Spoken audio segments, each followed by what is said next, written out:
Welcome back to the deep dive. Today, we're taking a plunge into, well, a market that's fundamental to global health.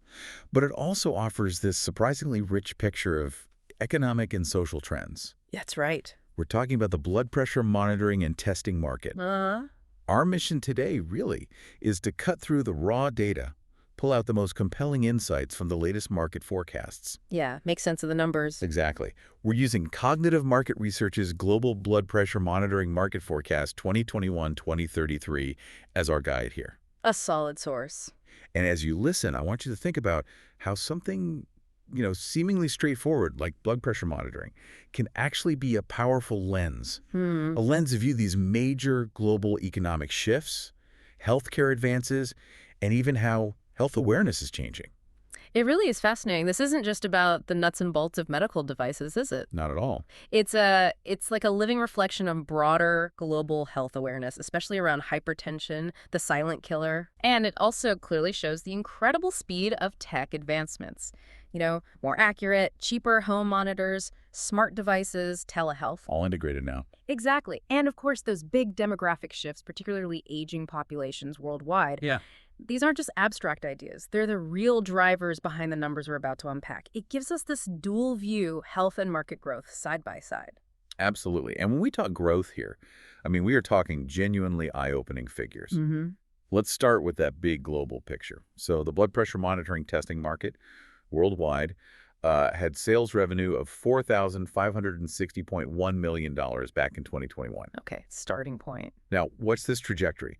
By 2025, it's projected to jump to $7,098.83 million. Quite a leap in just 4 years. And then, looking further out, just 8 years later, by 2033, the market's expected to hit a, staggering $17,203.3 million. Wow. That works out to a compound annual growth rate, or CGR, of 11.7%. And for you, the listener, think of KGR as like the average annual growth rate if it grew steadily over that whole time. Smooths things out. Exactly. It gives us that clearer long-term trend. And 11.7% in a market this size. That's truly remarkable expansion expected over the next decade. An 11.7% CGR over more than a decade in what some might think is a pretty mature medical device market. That's a powerful signal. It really is. It points to really robust, sustained demand underneath it all, not just some passing fad. For you listening, this suggests a powerful mix of critical factors. We're likely seeing the global burden of chronic conditions like hypertension keep rising. Yeah, that's a big one. And that's coupled with rapidly aging populations in so many regions. But it's also about a huge increase in diagnostic testing. Moving beyond the clinic. Exactly. Moving beyond just the doctor's office into community health programs and, crucially, into people's homes, empowering individuals with more frequent self-monitoring. It definitely feels like something profound is shifting in how we manage health globally. For sure. But where exactly is this explosive growth happening? This is where I think the global picture gets really interesting. Let's break it down. Yeah, let's transition to the regional breakdown. We'll uncover these unique growth stories continent by continent, see where the hotspots are, and maybe try to figure out why. Sounds good. Where do we start? Let's start with Asia Pacific. It already stands out as the largest market by revenue. Okay. In 2021, it pulled in an impressive $1,664.44 million, and it's projected to reach a massive $6,193.2 million by 2033. Wow, that's huge growth. Yeah, with an 11.584% CAGR. And within that powerhouse region, China is, unsurprisingly, a clear leader. Right. It contributed $512.782 million in 2021, expected to hit nearly $2 billion, $1,953.3 million by 2033. Its own CAGR is strong too, 11.777%. Monumental numbers. But what's really compelling, I think, is the nuance within Asia-Pacific. China leads in sheer volume, sure, driven by its huge population and often those top-down healthcare pushes. Right. But India actually shows an even stronger growth rate, a 12.365% CAGR. Oh, interesting. That projects it climbing from about $216 million in 2021 to almost $888 million by 2033. Faster than China, percentage-wise. Yeah. And then contrast that with Japan, a very developed market, still substantial growth, but a steady, slightly slower 10.918% CAGR.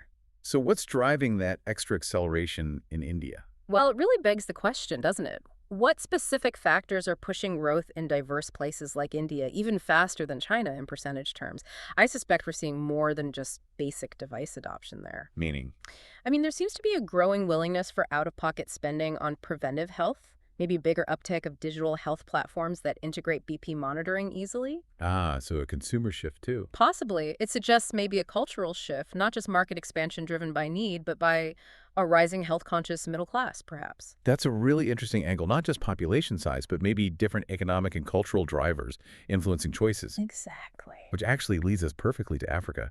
This region presents a truly remarkable story of accelerating growth. Okay, let's hear it. Africa boasts the highest regional CAGR in the whole report, an astounding 14.432%. 14.4%. Yeah, from around $160 million in 2021, projected to surge past $943 million by 2033. Incredible jump. And within Africa, Nigeria really stands out. It shows the highest individual country CAGR mentioned anywhere in this report, Get out. What is it? a staggering 15.01%, going from about $56 million in 2021 to a projected $352 million by 2033. 15% CAGR for Nigeria. And South Africa isn't far behind either. A really significant contribution, 14.269% CAGR, moving from $72 million to nearly $420 million. That's almost counterintuitive, isn't it, given the common perceptions about healthcare infrastructure challenges in parts of Africa? Right, so what could be driving this explosive growth? Well, that's where the deep dive gets interesting, I think. This probably isn't just about infrastructure slowly catching up. It suggests a powerful leapfrogging effect. Leapfrogging, how so? Many African nations might be adopting newer, more affordable digital health solutions directly, kind of bypassing some of the older, more expensive clinic-based models. Like mobile health. Exactly. Think mobile health apps linked with low-cost, accurate cuffs, or community health worker programs using simple tech for local monitoring right at the village level. Okay, that makes sense. So this rapid market expansion isn't just a commercial story. It's potentially a profound shift for public health on the continent. It's democratizing access to essential health tools where they were historically scarce. Bringing care closer through innovation. Yeah, often through these decentralized approaches. It's really exciting. That is a powerful vision. Okay, we're shifting focus now to another region, seeing rapid development intersect with health awareness, Middle East. The numbers here also tell a compelling story. The region posts a strong 12.324% CAGR, Solid growth. growing from about $347 million in 2021 to a projected $1.39 billion by 2033. The UAE shows really strong momentum within that, a 13.01% CAGR, going from roughly $53 million to $229 million. Right. And what's also interesting is the rest of Middle East segment. It has one of the highest growth rates mentioned, 14.374% CAGR. So broad uplift. Yeah, that robust growth in the Middle East, it strongly suggests increasing healthcare investment, definitely. But it's probably more than just building new hospitals. It points to, I think, a rising awareness of health issues, especially lifestyle diseases, and maybe a more proactive approach to managing them. Preventative care focus. Perhaps. With significant economic development in many of these countries, you often see a parallel increase in the sophistication and accessibility of medical services, especially preventative stuff. Right. Governments, private sector, they're investing heavily in public health campaigns, infrastructure, making tools like BP monitors just more available. So not just luxury care, but a strategic shift. Yeah, towards more comprehensive population health management, which absolutely includes widespread diagnostics and monitoring. That makes a lot of sense. Okay, let's pivot now to a more established market, North America. Okay, the big player. Still a steady and very significant player. Generated nearly $1.1 billion. $1,094.42 million in 2021, growing to a projected almost $4 billion, $3,999.33 million by 2033. Still very strong numbers. Yeah, at an 11.517% CAGR. But what's interesting within the region is Canada actually showing a stronger growth rate. Oh. Yeah, 12.717% CAGR for Canada compared to the U.S. is still robust, 11.191%. So even in mature markets, things are still evolving. Indeed. And in mature markets like North America, the growth isn't necessarily about people buying their first BP monitor, right? They're pretty common already. Sure.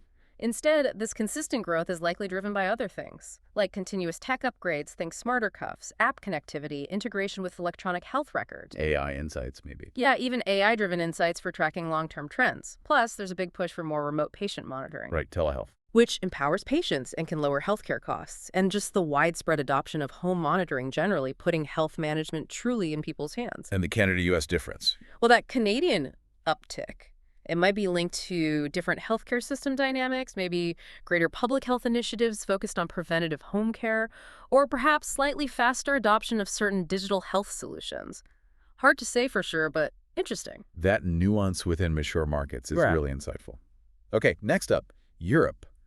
This presents a picture of, well, diverse trends within a very developed economic bloc. Mm-hmm. Overall, Europe accounted for about $908 million in 2021, projected to reach over $3.3 billion by 2033. That's an 11.4% CAGR overall. Okay, similar to North America overall. Pretty similar. Yeah. But the real story here is the fascinating variation within Europe. The rest of Europe segment, this likely includes emerging Eastern European markets or those with rapidly changing systems, Yeah. shows a remarkable 16.848% CAGR, pockets of explosive growth. 16.8%. That's huge. Right. But contrast that sharply with a country like Denmark. It shows a slower, though still respectable, 9.983% CAGR.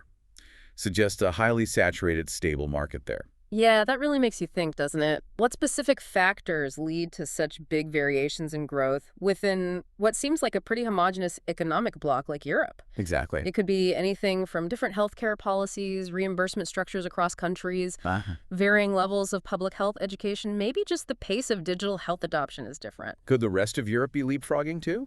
It's possible. They might be experiencing similar effects to what we discussed in Africa, rapidly integrating newer, more efficient tech, expanding access quickly. While established places like Denmark. Right, highly developed nations like Denmark with comprehensive systems already in place might see growth driven more by replacement cycles, marginal innovation, rather than broad new adoption. It really shows market dynamics are rarely uniform. Definitely tells a story about underlying societal shifts, even within a developed region. Great point. Okay, finally, let's look at South America. Exhibits consistent growth overall, but again with some nuances. Okay. The region as a whole shows an 11.196% CAGR, increasing from about $388 million in 2021 to a projected $1.37 billion by 2033. Strong regional growth there, too. Yes, but while the overall growth is strong, it is worth noting that the rest of South America segment actually shows a slightly slower CAGR, 9.512%. Ah, okay, so not quite uniform across the continent. Right. It indicates that growth isn't perfectly even and might be concentrated in specific faster-growing economies, maybe Brazil, Argentina, Colombia. Countries which often have more established healthcare systems, maybe larger urban populations with higher health awareness, or just stronger economic conditions driving device markets. So even broad regional trends have these micro-level stories. Absolutely. For you listening, it means even these big trends often have underlying details influencing the picture. So after all that, what does this all mean when we bring it together? Yeah, the big picture. Well, the key takeaway seems crystal clear. The blood pressure monitoring testing market is undergoing really robust global growth. Definitely. It showcases this fascinating interplay of economic development, tech innovation, and changing health priorities. We see particularly high momentum, rapid expansion in emerging regions, Africa, the Middle East, parts of Asia Pacific. Right, those high SCAR GRs really stand out. But at the same time, established markets like North America and Europe continue to provide steady, significant contributions, driven more by upgrades, expanded applications. Exactly. This report, it's primarily economic data, right? Yes. But it paints this vivid, compelling picture of increasing global awareness and real effort towards managing cardiovascular health, especially hypertension. Those varying growth rates we talked about across regions, even within countries, they tell us so much about healthcare infrastructure development, about how effective public health initiatives are, about consumer adoption patterns worldwide. It's a powerful data set for understanding global health shifts. And how market forces are responding. For you, this points towards a future where BP monitoring isn't just a clinical thing, but an increasingly accessible, integrated, personalized tool for managing your own health. And there you have it, a really comprehensive journey through the data. Revealed some profound insights, some surprising facts, about a market touching so many lives. It's been fascinating. Yeah, it really has been fascinating to see how something specific like BP monitoring can be such a bellwether for these bigger global health trends and economic development. We really appreciate you diving deep with us into this. My pleasure. And given those impressive growth rates we've seen, especially in developing regions and the constant innovation in mature markets, it leads to a provocative thought for you, the listener, to consider. Oh, yeah. How might these trends fundamentally reshape global health outcomes and personal health management over the next decade? Mm. What implications does this have for individuals, for their access to care, and for healthcare systems everywhere as they try to manage this rising tide of chronic conditions with smarter, more accessible tools? That's an excellent question to ponder long after this deep dive ends. Mm. And just a reminder, all the insights we discussed today came from Cognitive Market Research's Global Blood Pressure Monitoring Market Forecast 2021-2033. Great data. Thank you for joining us for another deep dive. Keep exploring, keep questioning, and continue your own deep dives into the topics that matter to you.